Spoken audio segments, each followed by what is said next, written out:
Social media पे गाली पड़ रही है। देश का एक राजा इंस्टाग्राम पे लाइव आता है, 85% कमेंट में लोग गाली लिखते हैं।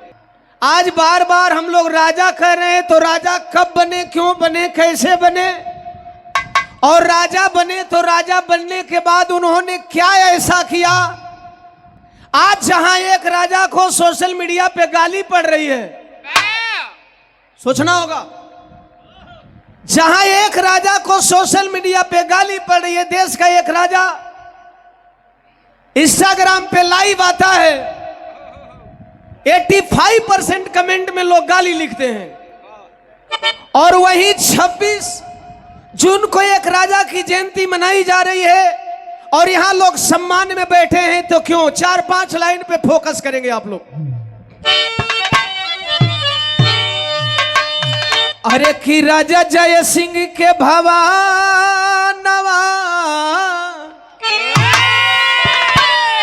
मिशन बा कहवा, मिशन है लाइन में बा। अरे राजा जय सिंह के भवानवा, अरे त जनमवा भइले मसीहा के, राजा जय सिंह के भवानवा।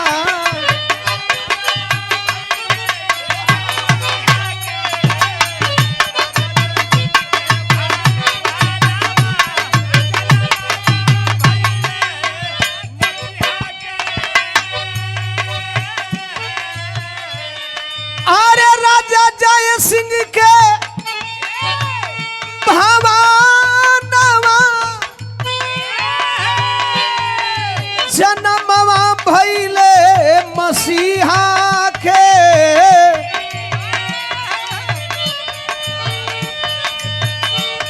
अरे राधा बाई के भवानवा, अरे जनमवा भइले मसीहा के।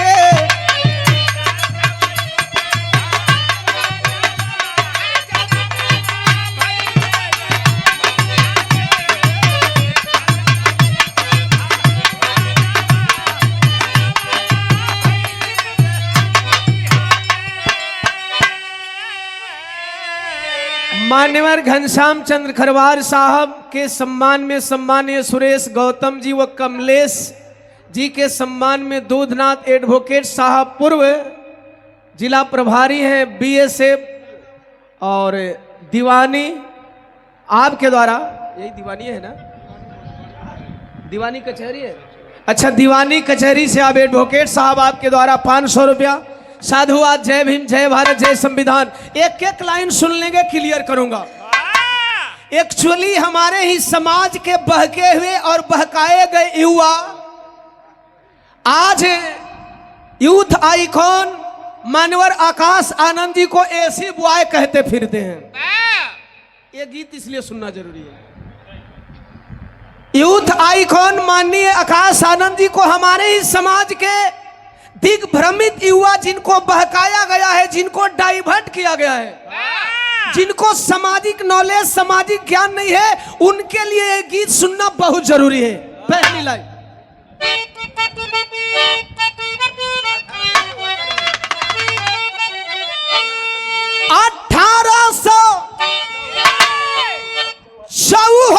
में ए भैया दीनावा 26 जुनावा हो,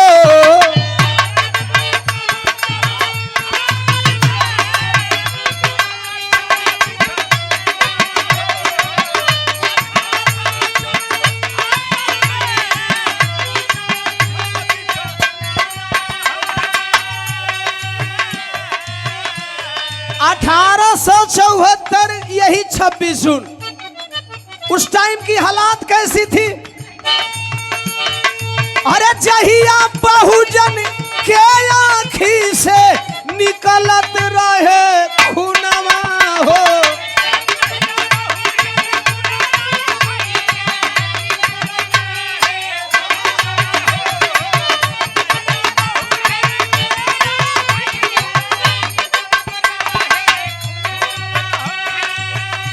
अरे जियत रहे बन के गुलामावा अरे जनमावा भइल मसीहा के जनमावा भइल मसीहा के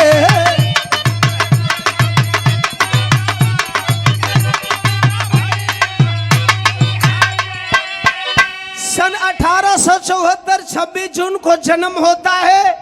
मनोज सर ने बताया आखिर इन्होंने आरक्षण दिया तो कुछ तो राज की बात रही होगी। आइए राज की बात मैं खोलने जा रहा हूं। जन्म होता है उस टाइम जब बहुजन समाज का जन जन खून का आंसू रो रहा था। आंखों से आंसू नहीं बरस रहे थे, खून बरस रहे थे। उसी दौरान 1884 में अरे समय भइल सुखदाई हो।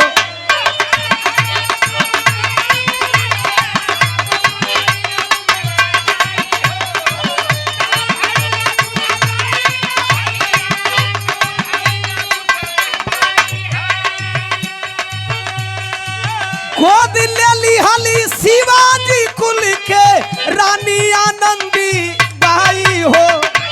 गोद ले ली हली शिवाजी कुल के रानी।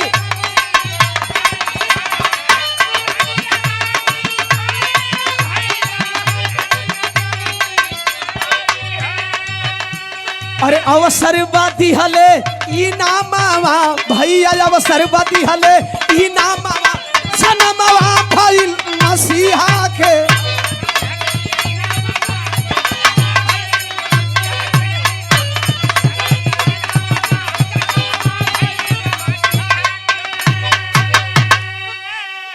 यही लाइन सुनने लायक है। 1874 में जन्म होता है। 1884 में जिनका बचपन का नाम था यशवंत राव घाट के छत्री साहू जी नाम का पड़ा। तो शिवाजी कुल के चौथे कुल की महारानी आनंदीबाई, कोल्हापुर रियासत की महारानी आनंदीबाई गोद लेती हैं। क्यों? क्योंकि उनको कोई औलाद नहीं था।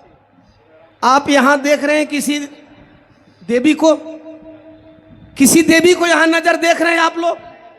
आनंदीबाई किसको गोद लेती हैं? यशवंत राव घाट के, जो इनके माता पिता ने नामकरण किया था। और यहां आपके यूथ आइकॉन मान्यवर आकाश आनंद जी को आपका बागडोर सौंपने कौन जा रही हैं? बहन कुमारी मायावती जी। याद रखना, मायने ये नहीं रखता कि आपका नेता कैसा है, मायने ये रखता है कि आपका नेता आपके लिए करता क्या है। एक महारानी एक आम बालक को गोद लेती है और गोद लेती है तो अपने विरासत का उत्तराधिकारी नियुक्त कर देती है कि मेरे बाद इस कोल्हापुर का नरेश, कोल्हापुर का राजा छत्री साहू जी होंगे। अवसर इनाम दिया है। नहीं राज दरबार के बेटे थे, नहीं इन्होंने संघर्ष से राज सत्ता हासिल की थी। महारानी गोद लेती हैं और राजा बना देती हैं। लोग कहते हैं गोद लिया हुआ राजा प्रजा की रखवाली नहीं करता, क्योंकि उन्हें पता नहीं कि प्रजा क्या होती है। लेकिन इस बात को इसलिए मैं सुनाना चाह रहा था माननीय मुख्य अतिथि जी, कि इस बात को समझना जरूरी है कि क्यों समाज को अपने यूथ आइकॉन पे भरोसा करना है। तो सुनेंगे जब राजा बनते हैं तो। अरे बड़ी पैसा बा बोल लेते नहीं का कर बोलो। 1894 में अरे पावन दिनवा अइले हो। 74, 84, 94, 84 का भी बहुजन समाज की जिंदगी में बड़ा कीमत है। 74, 84, 94 एक दशक में महारानी गोद लेती है। दूसरे दशक में क्या होता है? अरे कोल्हापुर रियासत के राजा साहू जी बन गई हो। कोल्हापुर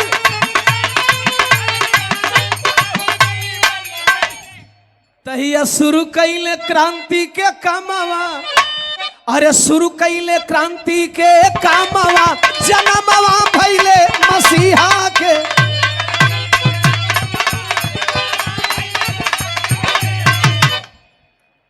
अब थोड़ा हेतर शॉर्ट हुई, ये लाइन सुनेंगे।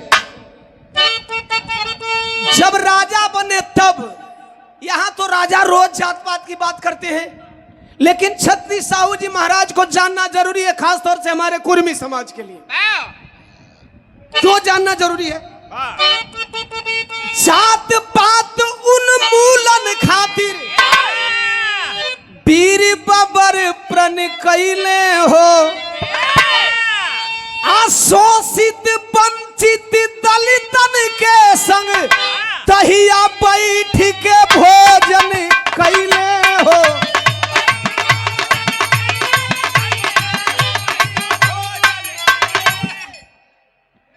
याद करेंगे 1884 का दौर, आप भी जातिवाद झेलते हो। उस दौर में छत्री साहू जी महाराज ने जात पात भेदभाव मिटाने के लिए दलित शोषित वंचित समाज के अपृष्य लोगों के साथ बैठ करके खाना खाए।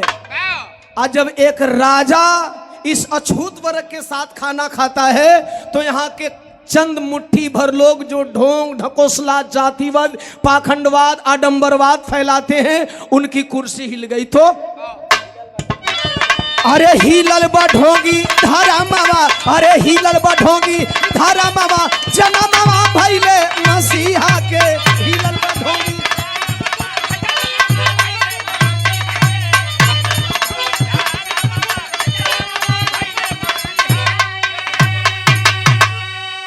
खतरा बाबा साहब से नहीं खे, खतरा बाबा साहब का संविधान से नहीं खे, देश के चंद मुट्ठी भर लोगों को खतरा सिर्फ आरक्षण से है। आरक्षण को डिफाइन मनोज सर ने बहुत बेहतर किया है, मैं केवल बताऊंगा कि खतरा आरक्षण से क्यों है।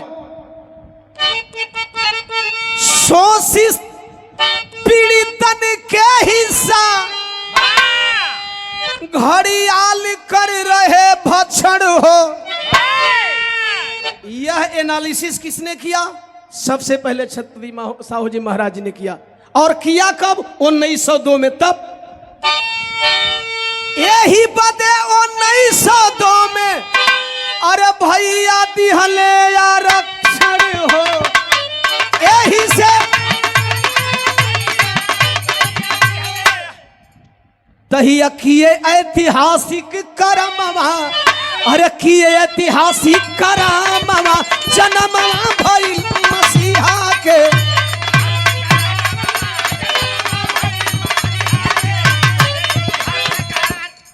यही दिन जिस दिन जन्मे उसी तारीख को उन्होंने आरक्षण का तारीख बना लिया, और इसी दिन जब आरक्षण दिए तो इस आरक्षण में क्या क्या प्रावधान मिला था जिसको बाबा साहब डॉक्टर बी आर अम्बेडकर ने लिखित संविधान में लिखा। तो प्रावधान सुनेंगे। अनिवार्य शिक्षा हो ऐसा, अरे साहब नियम बनाए हो। अब वंचित खातिर हॉस्पिटल वही 19 में खोलवाए हो।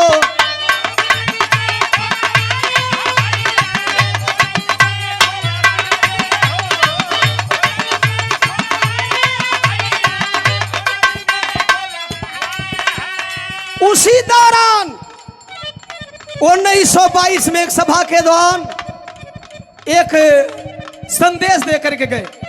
हम कुर्मी समाज के लोगों से कहना चाहेंगे, अगर आप वाकई छत्री साहू जी महाराज के वंशज हो तो छत्री साहू जी महाराज जी के जयंती पे एक बीड़ा उठाओ, जो उन्होंने बागडोर बाबा साहब डॉक्टर बी आर अम्बेडकर के एक सभा में दे करके गए थे। किया क्या? बाबा साहब को प्रमोट करते हैं। जिस सभा की अध्यक्षता बाबा साहब कर रहे थे, और कहे अरे दुखियन के हरि है हरा मावा, अरे दुखियन के हरि है हरा मावा, जनमवा भइले मसीहा।